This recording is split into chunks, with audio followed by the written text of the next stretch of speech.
Life is a journey, and on this journey, we are bound to meet all kinds of people. Some will uplift us, support us, and bring out the best in us. But others, no matter how close they may seem, will do the exact opposite. Today, I want to talk to you about the 5 types of people you need to cut out of your life.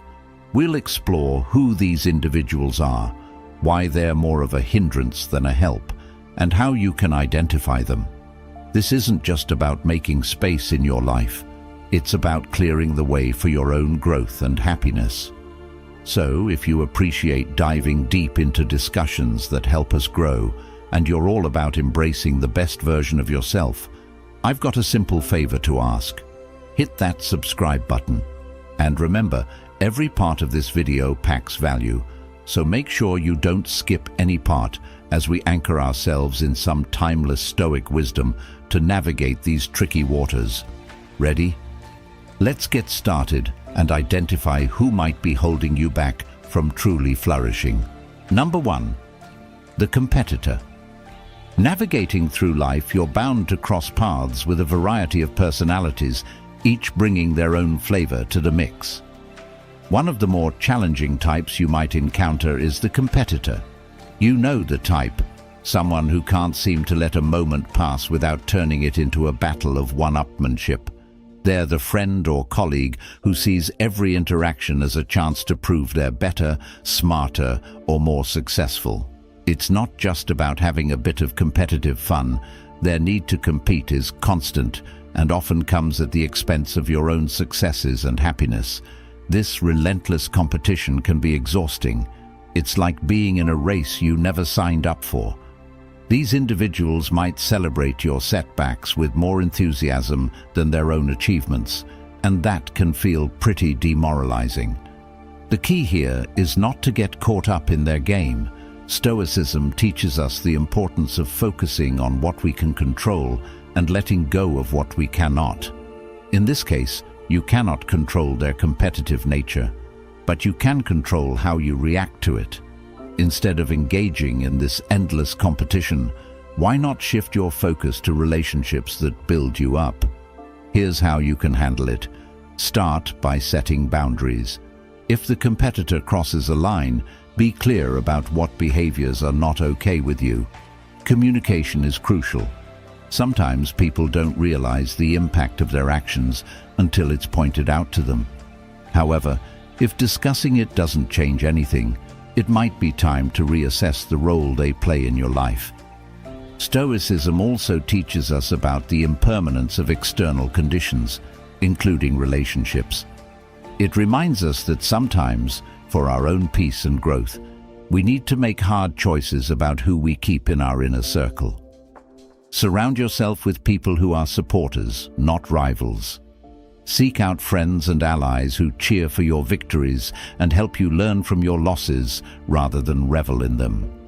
These are the relationships that will enrich your life and encourage personal and professional growth. A true friend, in the Stoic sense, enhances your ability to live virtuously and happily, not one who constantly challenges your self-worth through competition. Embracing this philosophy helps us cultivate a mindset that values cooperation over competition. It teaches us that our real success comes not from outdoing others, but from improving ourselves and contributing to the well-being of those around us. It's about finding joy in the success of others as much as in our own, creating an environment of mutual respect and encouragement. So, the next time you find yourself dealing with a competitor, remember that you have the power to choose how this relationship affects you. Opt for paths that lead to growth and happiness. Choose collaboration over competition. After all, life's too short to spend it in unnecessary rivalry. Number 2, the user. In our circle of acquaintances, we often encounter a variety of personalities that shape our interactions and ultimately our lives. Among these, the user stands out as a particularly challenging figure. This individual often masquerades as a friend, but their actions reveal a different agenda.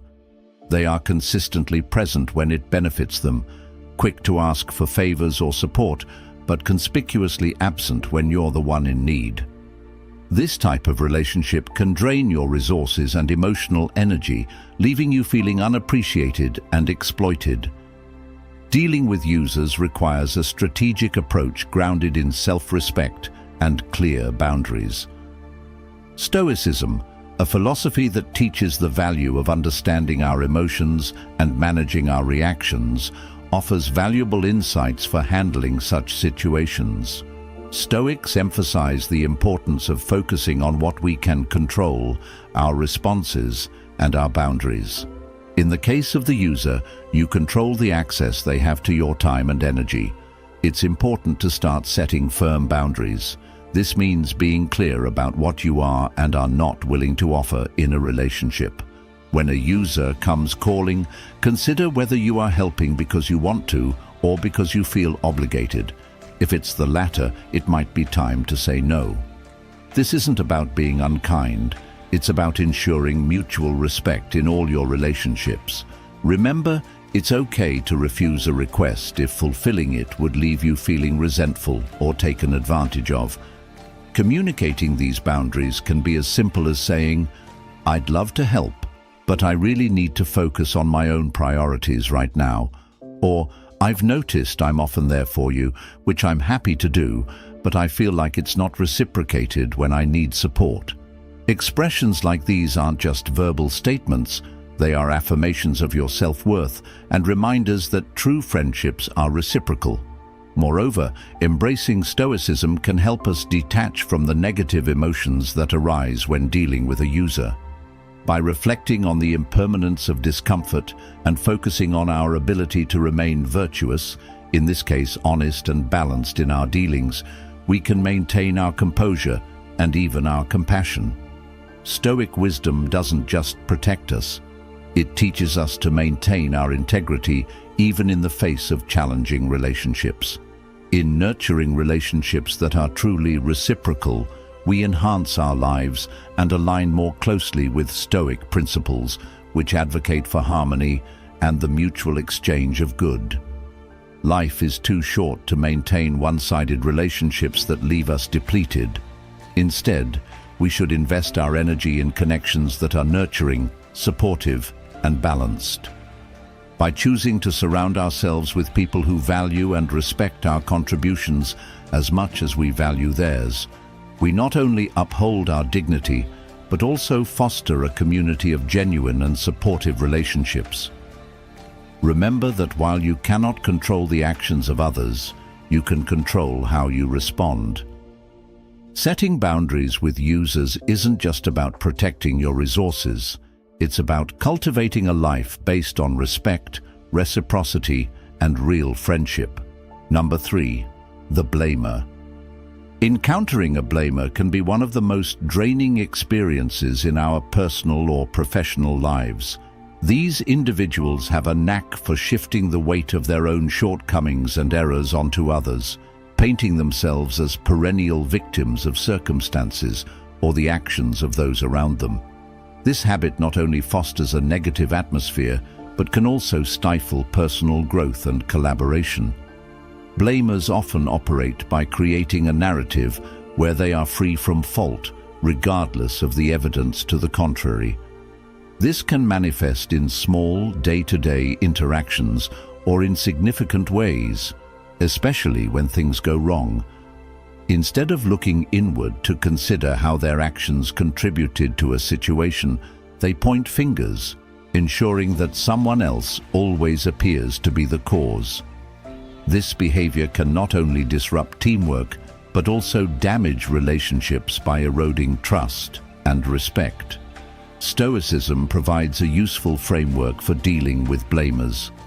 Stoics teach us to focus on our own actions and responses, which are within our control, rather than external events or the behavior of others, which are not. When dealing with a blamer, this means not getting caught up in their narrative or allowing their accusations to affect your sense of self or emotional balance. Instead, it's about maintaining a clear view of reality and your role within it. To effectively handle interactions with a blamer, begin by recognizing the early signs of their behavior. These might include a consistent refusal to acknowledge their own mistakes or a pattern of criticizing others without basis. Once you identify these tendencies, you can start to distance yourself emotionally from the impact of their words. This doesn't mean ignoring them or the problems they present, but rather approaching interactions with a calm, prepared mindset that prioritizes constructive resolution over conflict.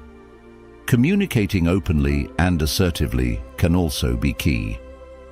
When a blamer tries to pin a problem on you, respond with calm, fact-based observations that reflect the situation as it truly is. For example, you might say, "I understand you're upset about how the project turned out, but let's look at what we each could have done differently." By doing this, you steer the conversation toward a more productive and less accusatory discourse. Surrounding yourself with people who embrace accountability is another Stoic approach. These individuals will not only support your personal and professional growth, but also provide a healthy counterbalance to the negative influences of blamers. They model behaviors that encourage mutual respect and self-improvement, creating an environment where constructive feedback and personal responsibility are valued. Practicing Stoic principles such as emotional detachment can be incredibly beneficial. By learning to detach from the emotional weight of a blamer's accusations, you empower yourself to respond rather than react. This means observing the situation with a level head and making decisions that align with your values and integrity rather than getting pulled into emotional turmoil. Number 4, the complainer. It seems like every group has that one person who can find a cloud in every silver lining, the complainer. Their endless grievances about work, relationships, or even the weather can quickly dominate conversations and darken any gathering. This negativity doesn't just dampen the mood. Over time, it can start to affect your own outlook on life. You might find yourself dreading interactions with them or feeling drained after even a brief conversation. The Stoic philosophy offers a valuable perspective on dealing with the complainer. Stoicism teaches us to accept the things we cannot change while working courageously on the things we can. When it comes to the complainer, while you might not be able to change their view of the world, you can certainly adjust how you interact with them. The goal is to protect your own peace of mind without giving up on kindness and empathy. One effective approach is to limit your exposure. This isn't about avoidance, but rather about setting healthy boundaries. For instance, you might decide to keep interactions brief when you know they're likely to spiral into complaints, or you might choose to steer conversations toward topics that are less likely to prompt grievances. This way, you maintain a polite distance that shields you from the brunt of their negativity. Addressing the behavior directly can also be a Stoic response, grounded in the virtue of courage. It involves speaking up about how the constant negativity affects you. This doesn't mean confronting them aggressively, but rather expressing your feelings calmly and assertively. For example, you could say, "I understand that you're upset, but focusing on the positives could help us find a better solution." This approach not only sets a boundary, but also provides the complainer with a different perspective they may not have considered. Encouraging a more positive outlook is another strategy. This involves helping the complainer see things from a different angle. When they bring up a problem, you could point out potential solutions or silver linings. It's about gently guiding the conversation away from the negative and toward the positive. However, as the Stoics would advise, remember that you can lead a horse to water, but you can't make it drink. Your efforts should be sincere but not forceful. Accept that the ultimate change must come from them. Stoicism also teaches us about the importance of inner tranquility and not allowing external forces to disrupt our peace. This philosophy can be particularly helpful when dealing with a complainer. By focusing on maintaining your own serenity, you can interact with them without getting emotionally entangled in their negativity.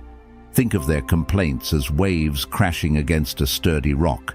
Your inner peace remains undisturbed despite the chaos around you. It's essential to nurture yourself. Constant negativity from another person can be depleting, and it's crucial to recharge. This might mean spending time in more uplifting company or engaging in activities that restore your positivity. Stoicism doesn't just teach us how to endure, it also teaches us how to thrive by prioritizing practices that maintain our well-being. Number 5. The abuser. Navigating relationships can sometimes lead us down very rocky paths, where we might find ourselves facing the most challenging of them all, the abuser. This person can fundamentally alter the landscape of our lives through their harmful behaviors, which may include emotional, verbal, or even physical abuse. The impact of such relationships is deeply destructive, not only affecting our well-being, but also our perception of self-worth and our ability to trust others. Understanding the signs of abusive behavior is the first critical step towards safeguarding oneself. Abusers often employ manipulation and fear to dominate and control, making their victims feel powerless and isolated. Recognizing these patterns early can be life-saving. These signs might manifest as derogatory comments that make you question your own value, coercive control over aspects of your life like finances or social interactions, or threats that keep you in a state of constant anxiety. Stoicism provides a powerful framework for dealing with such situations. It emphasizes the importance of distinguishing between what we can and cannot control. In the context of an abusive relationship, this means recognizing that while we cannot control the abuser's actions, we can control our response, including our decision to seek help and remove ourselves from the harmful environment. Taking action can be incredibly difficult, particularly when the abuse has eroded your confidence. However, Stoicism also teaches us about courage, the courage to make hard choices for the sake of our own dignity and peace. This might mean reaching out to trusted friends, family, or professionals who can provide support and guidance. It could also involve contacting organizations dedicated to helping those in abusive situations find safety. The decision to leave an abusive relationship is not just a step towards safety, it's a move towards respecting oneself and reclaiming one's life. Safety and respect are the bedrocks of any healthy relationship and should be non-negotiable. The Stoic principle of self-respect is crucial here. It compels us to remove ourselves from toxic dynamics that threaten our peace and virtue. Furthermore, Stoicism encourages us to view adversity as an opportunity for personal growth. While escaping an abusive relationship is fraught with challenges, it also offers a profound chance to strengthen one's resilience, to rebuild a sense of self that might have been diminished by the abuser's actions. It teaches us that our reactions to external circumstances define our character and our destiny. In dealing with an abuser, it's essential to cultivate an internal locus of control, believing that you have the power to change your circumstances. This is what Stoicism aims to bolster. It's about more than endurance. It's about transforming suffering into strength, understanding that you have the agency to change your story, and ensuring that no one else holds the pen. Remember that healing from abuse is a journey. It requires patience, support, and a lot of self-compassion. Stoicism can help maintain a balanced perspective during this process, reminding us that while we cannot undo the past, we can shape a future that values our worth and celebrates our resilience. At the end of the day, the people you surround yourself with shape your thoughts, your energy, and your future. Life is too short to carry the weight of toxic relationships. Choose peace over chaos, growth over stagnation, and self-respect over compromise. The The Stoics taught us that we are the masters of our own choices, and sometimes the bravest choice is walking away from what no longer serves us. If this message resonated with you, take a moment to reflect. And if you're ready to continue your journey of wisdom and self-mastery, check out one of the videos on your screen now.